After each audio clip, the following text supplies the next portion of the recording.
So here with Deva Woodly, who is a professor at Brown University.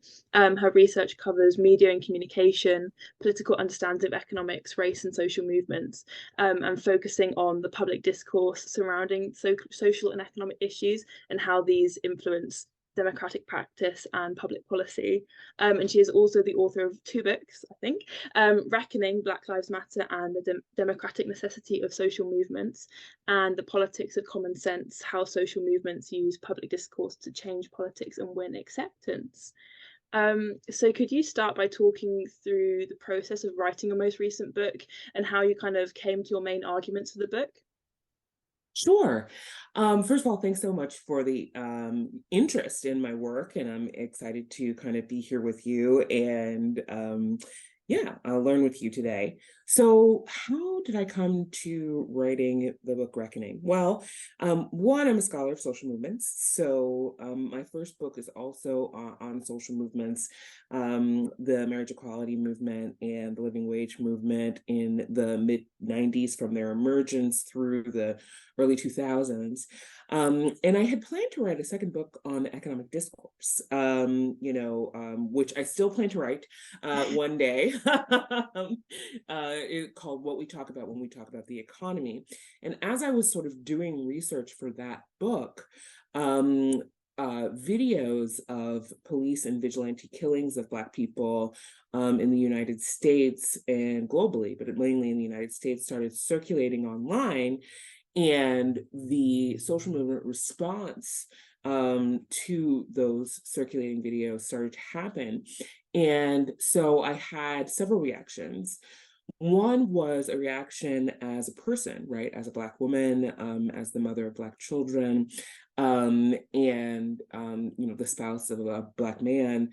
That was a very personal response to having to deal with the onslaught of these videos that were now kind of recording phenomena that, of course, have always been happening, but were now sort of right in the public discourse, and having to sort of like process the disappointment and shock of the excuses that people were making for the murdering of Black people. The second was a response as a scholar to what I thought was a unique and quite sophisticated organization of the social movement that was growing up to combat, to push back against, and to insist on the value of Black lives. And so I started writing several kind of short reflections on what I thought were the organizational innovations of the social movement. That turned into sort of talking to some of the people who were involved. And as I started talking to some of the people involved, I started to think about the larger implications of social movements for democracy. And then, of course, the actual unique political philosophy of this particular movement. And before I knew it, I was writing these short pieces that I was presenting, at academic engagements, right, conferences and talks. And in one of the talks, someone asked a question from the audience, and the question was, "So, when is the book coming out?" And I said, "I'm not writing I don't know." So it came on as almost a surprise, because I couldn't help myself from writing about the movement as it was happening, because it very quickly became clear that it was going to be an extremely vibrant and influential one. So kind of what role do you think that social movements have in democracy, and what role do they like need to play in democracy to be able to actually make an impact overall? Right. Well, I mean, this is part of what I realized I wanted to write as I was working on my second book, because although I'm a scholar of social movements and, have always written about how we can understand them and their political impact, I hadn't written down before or really sort of fully realized what I thought social movements actually do in democracy. And so one of the things that I wrote down explicitly in this book was that I think that we need to understand social movements as a democratic institution, that there's absolutely a reason that there have been social movements as long as there has been democracy. And that is because social movements are one of the mechanisms in democracy that allow democracy to remain democracy and not to turn into oligarchy, right? Because all large institutions will tend toward oligarchy and heavy bureaucratization and become self-serving rather than mission-serving over time. So social movements are the mechanism, or one of the mechanisms, in democracy, which allows it to be recalled to itself. Mainly because it reminds decision makers and it reminds people who are sitting in institutions that ultimately it is the people who are the authors, that is the authority in a democracy, and they can withdraw their consent. And social movements are the demonstration of that power to withdraw consent. So what can we learn from like social historic social movements, both kind of those relating to the fight against racism, such as the civil rights movement and others, but also just more general social movements? Like how can we apply those to social movements today, and what can we learn from them in terms of making social movements today more powerful, I guess? Well, I think that the main thing that we can learn from social movements, wherever they arise, and social movements, I should say, arise on the left and the right. We should always pay attention to that. The thing that we can learn from them is the importance of organizing over time. I think that this is like a key lesson about social movements, because the impact that social movements have is over the long term.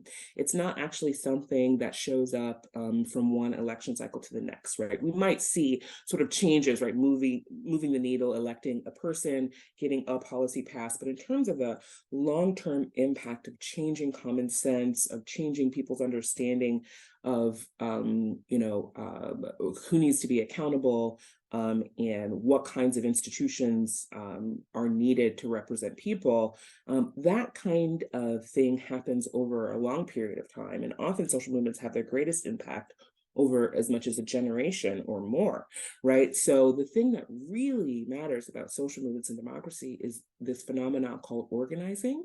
And that is about creating relationships of reciprocity among people who want to build power for a particular political purpose, right? And that people power is the power of the polity to actually call to account decision makers, to remove decision makers from power, and even to completely change the arrangement of institutions in their society. And that only happens when people have become organized over time.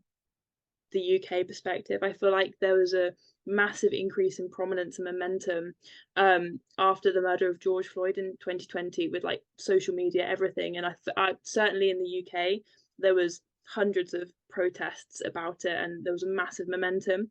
Do you feel that the movement still has this momentum, and do you think that there's still kind of this like real urge, or do you think it's something that needs to kind of get its momentum back? I mean, this is the thing, is that whenever something is happening over a long period of time, the intensity is not going to be the same over the entire arc of the time span, right? Um, so, um, 2020 is a sort of like high watermark in terms of bodies in the street. But the truth is that people are still organizing around the issues of racism, policing, political economy. And also, it's really important to understand how social movements are connected, right?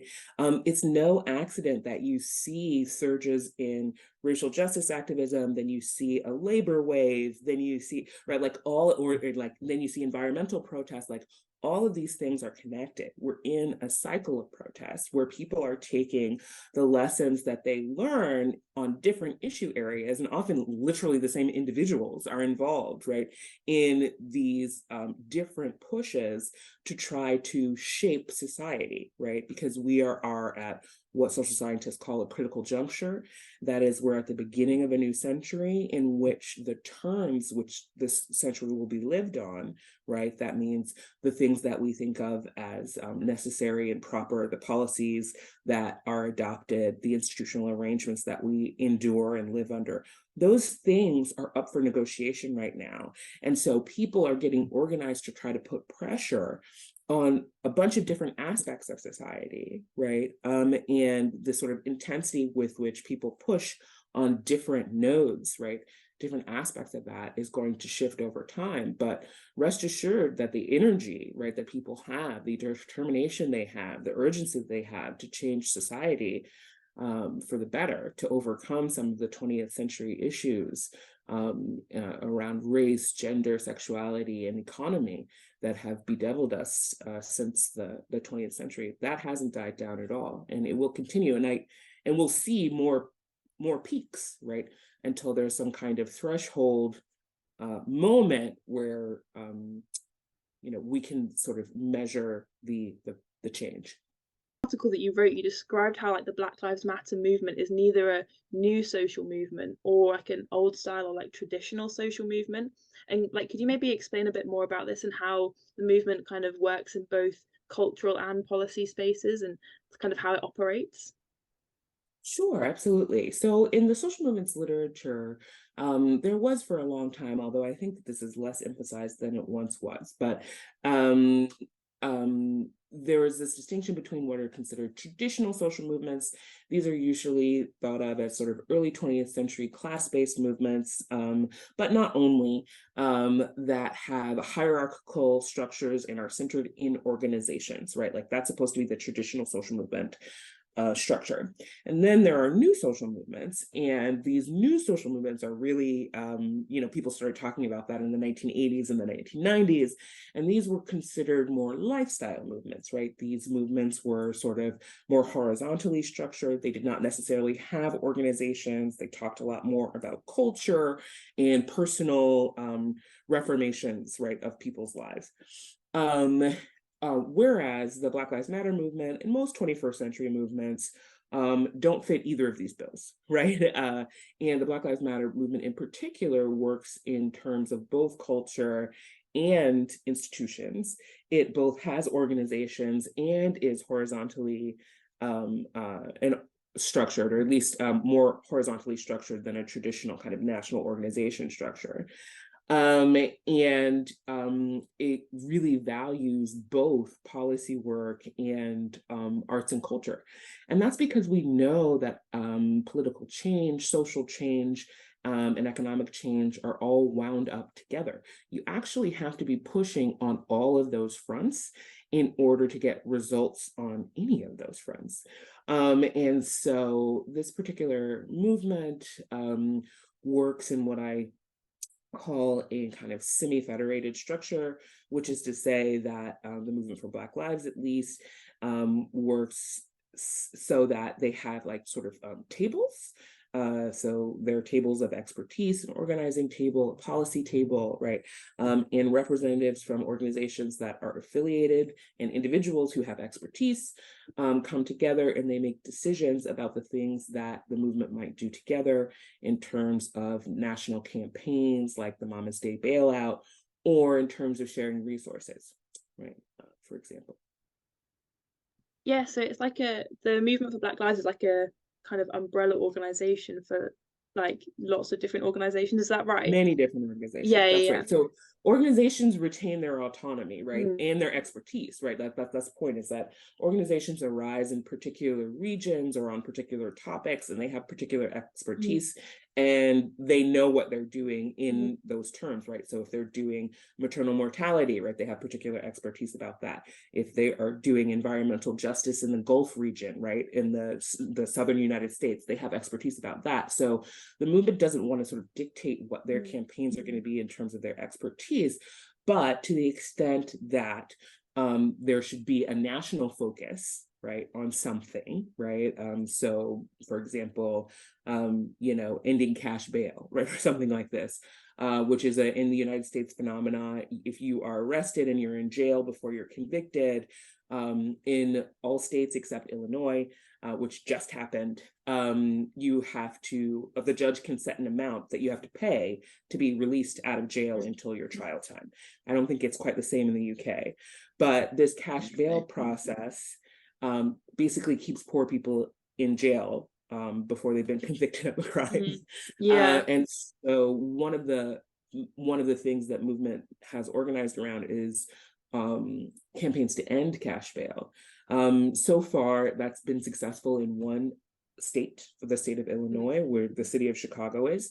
But this idea of ending cash bail is one that people push on in all corners of the country through a kind of collective effort.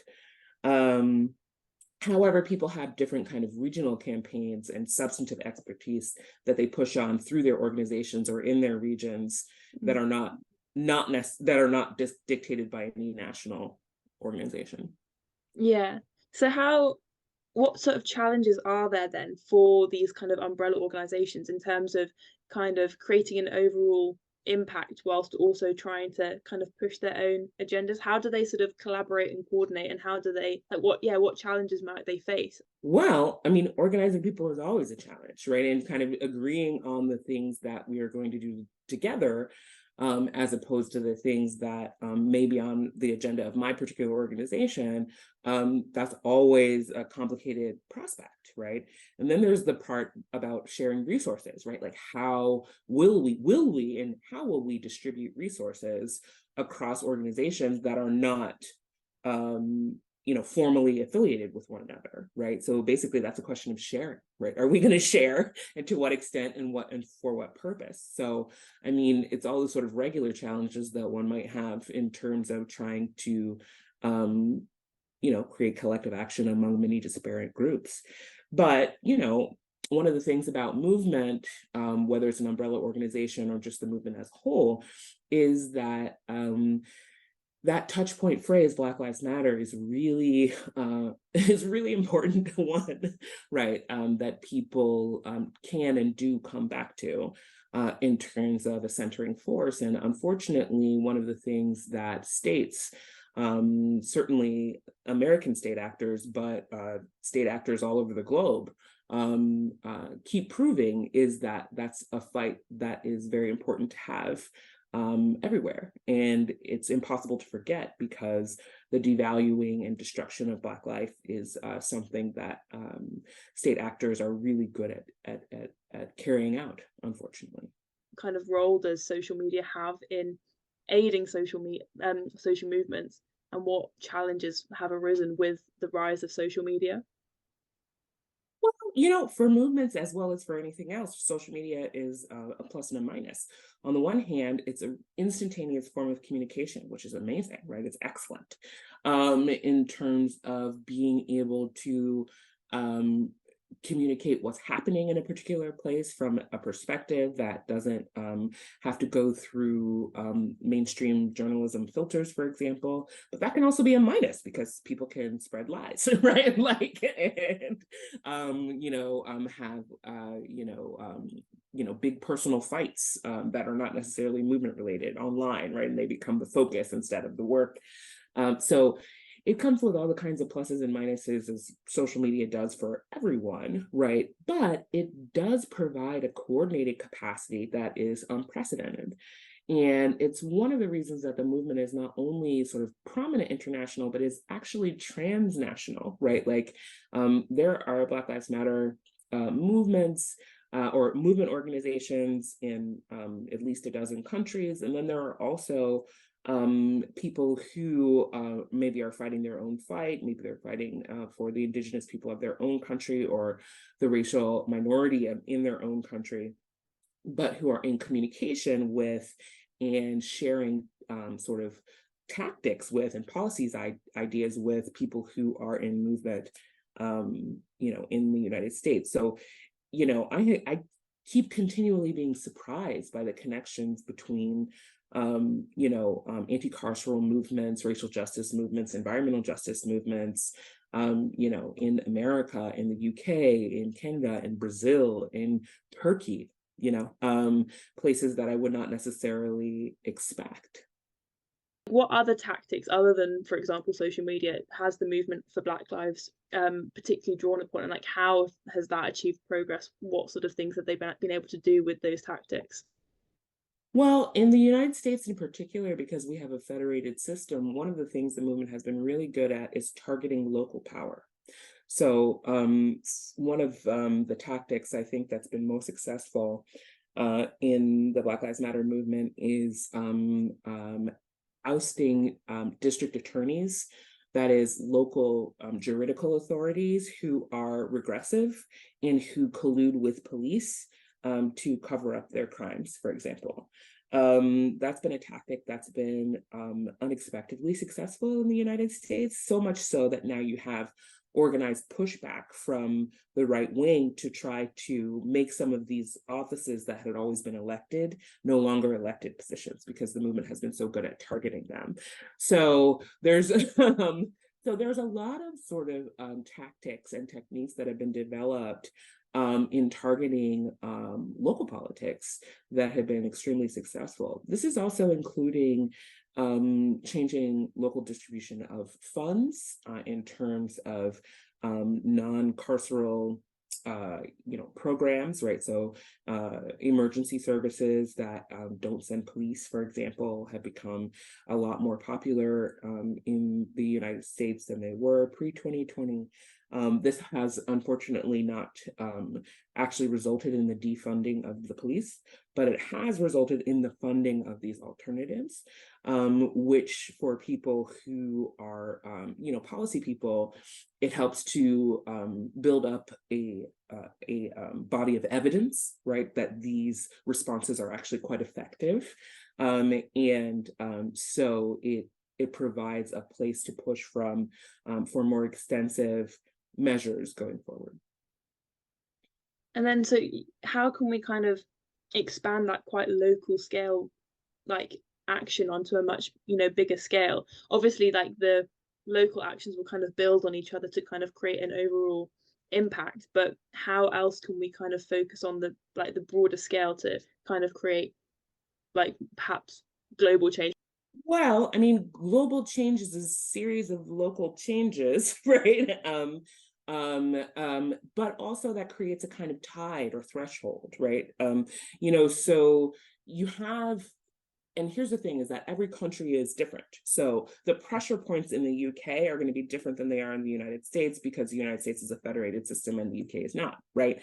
Et cetera, right? So this is why local expertise and autonomous organizations are so important and beneficial, because the organizations and where they are located have to figure out what the pressure points are where they are, that they can build upon. And then as they start having local successes, it's also about sharing information, right, nationally where they are and globally about what works and what the overall goals are, right, of movement.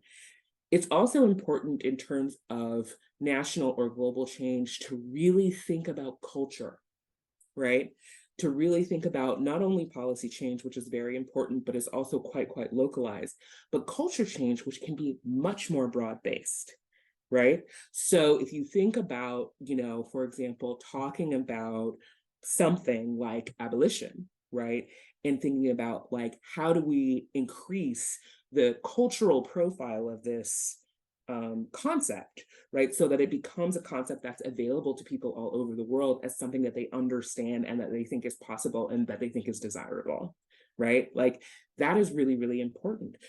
Similar with other kinds of goals that might be, important to, movements, right? It could be, how do we think about labor in this way, right? How do we think about environmental justice in this way? That's what I would say. On the global front, I think that culture change is actually the quickest pressure point, but it has to be coupled with actual local knowledge and policy expertise, because it's those things together that actually make change that's durable. Yeah, and how do we kind of achieve that culture change? How do we educate people and kind of ensure that the I guess individual people kind of have that access to all of those cultural things that you were talking about, and how do we educate people? I guess that social media probably has a role in that, but I would imagine there's probably other things as well. Yeah, social media does, but also make art, right? I really mean culture as culture, right? It's about making the argument in public, so definitely in social media, but things that people often think of as frivolous are actually quite impactful, right? Like, so making popular TikToks that explain complicated concepts in ways that are really easy to apprehend and get forwarded all over, the globe. That's really important. Making little skits, making television shows, having a character in your novel, right? Like, it really means make art. It means impact culture.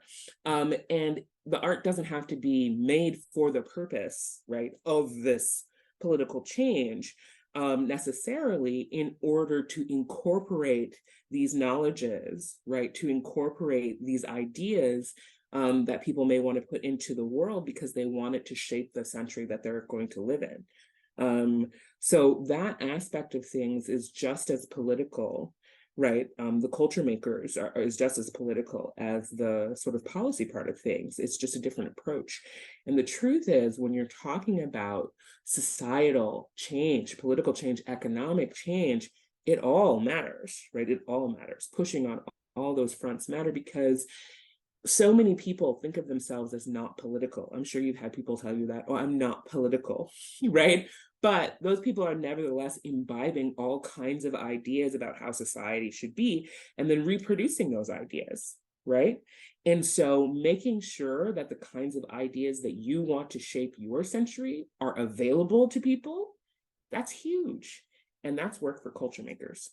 Like, what is the importance of intersectionality and kind of ensuring that, Black women, Black members of the LGBT community, Black disabled people, and other people that are kind of marginalized, how do we ensure that they are well represented within the movement and that their needs are met and that their agendas are met as well? Well, it's always actually quite a constant struggle, because the nature of power is such that we produce it even in situations where we are fighting for political change, right? So, for example, an American politics scholar, Kathy Cohen, writes about a phenomenon that she calls secondary marginalization, which is that even in our social movement organizations, we tend to reproduce power hierarchies as they exist outside those organizations. And so it's about consciously fighting against that all the time, and making sure that you always allow the people who are affected on a particular topic speak first on that topic, lead on that topic, and you always make sure that you are trying to decide policy, for example, decide campaigns, by looking at and looking toward folks who are at the intersection of many different marginalities, right? And this is not just for normative reasons, right? It's not just because, like it's a good thing to do, although it is a good thing to do, but it's really also for the practical reason of, if we think about oppression, right? Structural inequality is a kind of knot that gets tied, right? And each kind of strand of oppression as a different kind of string that's kind of tied into and then manifests, right, in a particular life situation. If we're really, as a society, thinking about, okay, how can we undo these knots of oppression? How can we untie them? Then we have to go to the most snarled part of it and try to figure out which strings to pull on first so that we can actually undo this knot of oppression rather than making it worse. Because I don't know if you've ever witnessed a literal knot that's tied so tight, right? If you pull in the wrong place, if you cut in the wrong place, you just leave it in place or you make it worse. It's a really delicate and attention-filled operation to actually try to untie the knot, and you have to pull in the right place. So beginning with a person at the intersection of many different marginalities is actually the most accurate way of trying to undo that knot. Could you talk a little bit more about your research for your book and how you conducted your research and how you kind of picked who to speak to and how that kind of shaped your results and what you wrote about? Yes. So for the book, I used several different methodologies, but one of my major methodologies was interviewing. And the way that I did the interviews was a snowball sample. And that means that you get access to one person that you want to talk to and then ask them to refer you to other people. So in that way, you don't actually get to pick. You don't get to pick who you talk to in that way. Getting interviews with people who are involved in social movements is actually quite tricky. People are, for good reasons, very guarded. They don't necessarily want to talk to you. They can also feel that the academy is extractive, right? There's all kinds of reasons that they may not want to talk to you. So basically, it's a way of you have to be persistent, and you have to be patient, and you have to talk to anyone who wants to talk to you. And so that's what I did. It took about 4 years. And yeah, it was not quick. It was not fast. And then combining that with data that we know from the public record, people's public statements, the sort of statements and websites of organizations, public opinion polling, right? Like a variety of different data. And then, of course, my own theorization using various literatures in philosophy and political science. So. Yeah, that's a really long time to carry out research for. And how do you think that, like, the snowball effect, for example, kind of shapes your results if you were like speaking to people who kind of all, like, do you think that had any impact on what people were saying and what people were sharing at all?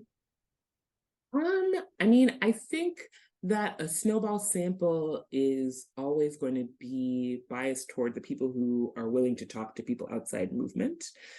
So that probably matters. I don't know how exactly it matters, because you kind of can't know how it matters, because the people who don't want to talk to you don't want to talk to you, and they probably don't want to talk to anyone else. So that's not inside movement anyway. So, I think that as time goes on, and as people who are actually in movement spaces, right, because I'm an academic, I'm not an organizer, begin to write memoirs and articles and books, then we can kind of compare, right? And see, because they'll have access to folks who maybe didn't want to talk to outsiders because they themselves are insiders. You draw on the political philosophy of radical Black feminist pragmatism, which is like an intellectual foundation for the movement for Black lives. Could you kind of outline like what that is and like what role it plays in the movement and like in transforming like public opinions and policy and things like that? Well, this is kind of a long answer. I will say this, that, radical Black feminist pragmatism is just the name that I gave to a political philosophy that people kept telling me as I was doing interviews.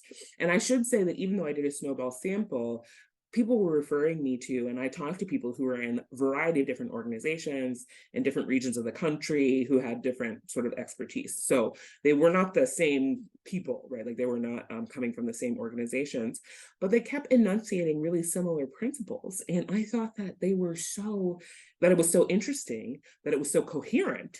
And yet it was coming from all these different places, and I thought that I should write it down.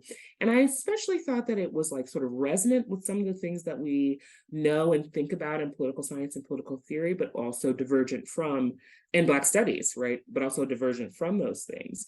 And so, if you sort of read the book, you'll see that as a rather kind of detailed framework.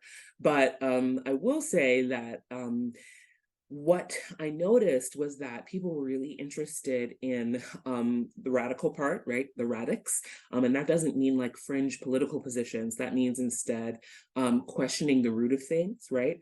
Not necessarily taking the given as the necessary, right? So not saying, oh, it is what it is, or it's always been that way, or that's not possible or realistic, right? Those are the kind of things that the movement didn't want to do. They wanted to go to the root of the problem and say, okay, if this is a situation in which it creates a situation where Black people are disproportionately made vulnerable to death, right?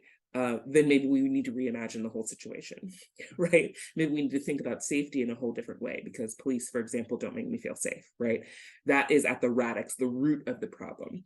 And then Black feminism is an ethical system that I found to be consistent across a lot of movement organizations. Now, not every single one, but across many. And Black feminism is basically a way of approaching politics that is interested in the intersection of oppressions.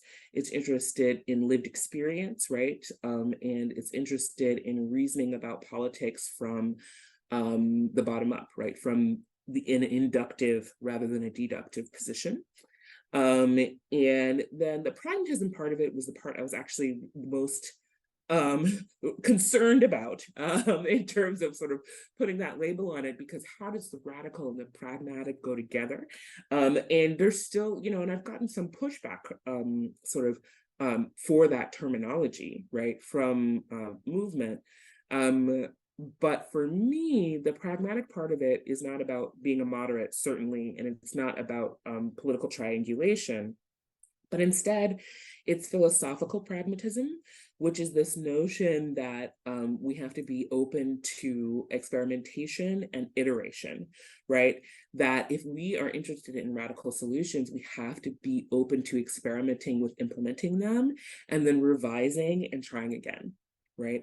And I think that's very much in the spirit of movement. And although sometimes people disagree with the label pragmatism, they don't disagree with that, right? That methodology. So, but like, how does that kind of shape the way that the movement kind of like conducts its organizations? Like, how does that kind of, I guess it's the experimental part of it that kind of means that they kind of try things and then revise it. But are there other ways that it kind of impacts the way that the movement operates, I guess?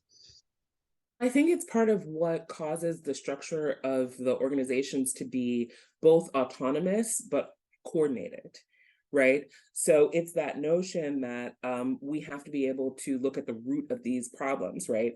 We have to be willing to question given institutions in society, from the way that we think about housing, from the way that we think about maternal medical care, from the way we think about families and children, to the ways we think about policing. We have to be able to sort of like question the roots of what makes those arrangements harmful or conducive to thriving, right? But at the same time, we have to be able to experiment with how to correct those things, right? How to disrupt them, how to sort of blow them up, right? And put them back together.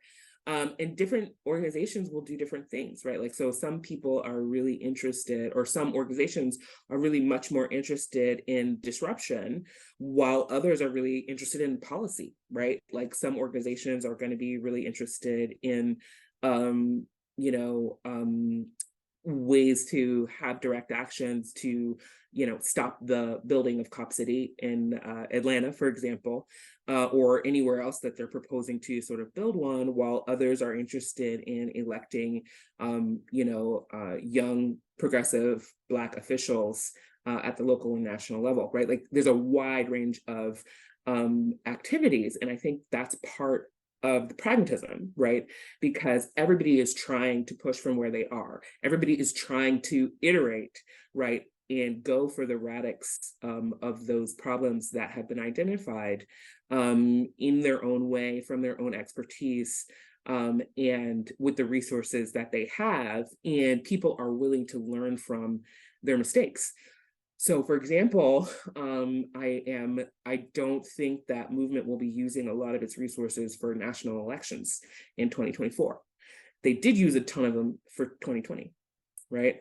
But there hasn't been very much yield from national elections, right? And those resources that were put into that last election season. And so I think there'll be less willingness to commit a lot of resources to that in the next season. That hasn't been the case in local politics. Local politics has had very nice yields, right? So for us in the United States, right? So, there's been a lot of successful designings of new programs, mitigation of harm, right, that has happened at the local level. So people might be more interested in putting resources toward that than they would at the national level. You see what I'm saying? So people are learning as they go. Kind of maybe as a final question, what do you think is the future of the movement for Black Lives, and like where do you think it will go next? And like, yeah, I guess what sort of things do you think it will be doing in the future? Well, I mean, I think that we haven't seen the last mobilizations from the Black Lives Matter movement, the last mass mobilizations. Of course, there are mobilizations all the time, but I mean mass mobilizations from the movement.